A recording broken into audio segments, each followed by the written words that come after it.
L'avenir politique de l'Italie se joue donc en ce moment au Quirinal, le palais présidentiel à Rome.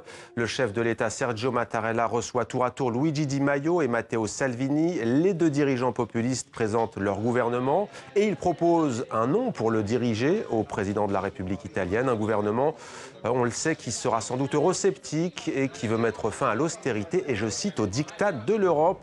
On retrouve à Rome Valérie Dupont. Bonsoir Valérie. Qu'est-ce qui se joue exactement en ce moment dans l'enceinte du Quirinal, le palais présidentiel italien? Alors en ce moment même, le président reçoit Matteo Salvini. Il a reçu Luigi Di Maio il y a une demi-heure.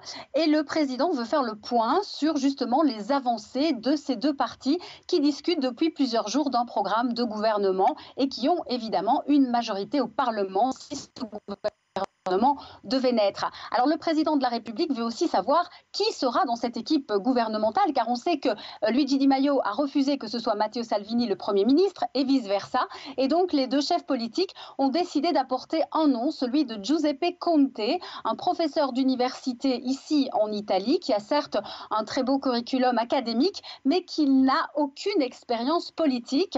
Et c'est là que le président de la République pourrait peut-être émettre des doutes sur les capacités politiques de cet homme à mener ce gouvernement qui a quand même un programme, vous l'avez dit, populiste, eurosceptique et qui devra donc affronter pas mal de problèmes. Donc constitutionnellement, le président de la République pourrait émettre des doutes sur le nom de ce Premier ministre. On en saura sans doute plus dans les heures qui viennent, mais il pourrait aussi dire que ce gouvernement peut démarrer car il n'a pas son mot à dire sur le programme, en tous les cas pour le moment. Justement, Valérie, si le président italien ne peut pas critiquer officiellement le programme qui lui a été soumis, d'autres ne s'en privent pas depuis plusieurs jours en Europe, avant même d'être dévoilé. Ce gouvernement italien suscite interrogations et inquiétudes.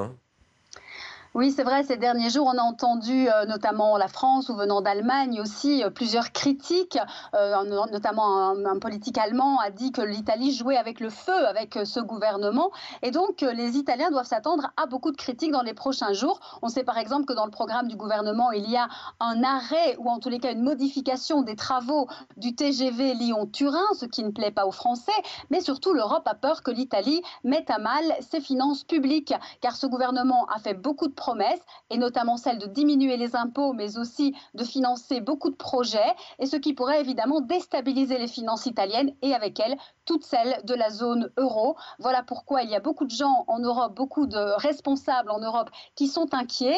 Ça n'a pas plu beaucoup aux chefs politiques, ces critiques. Il y a d'ailleurs une personnalité du mouvement 5 étoiles qui a dit « Nous n'écoutons pas les marchés, nous écoutons les gens au bar ». C'est pour vous donner un peu une idée. Ce gouvernement veut faire le bien des Italiens et n'a pas vraiment l'intention de trop écouter ce qui vient de Bruxelles ou des autres pays européens. Valérie Dupont à Rome pour TV5 Monde. Merci Valérie pour toutes ces précisions.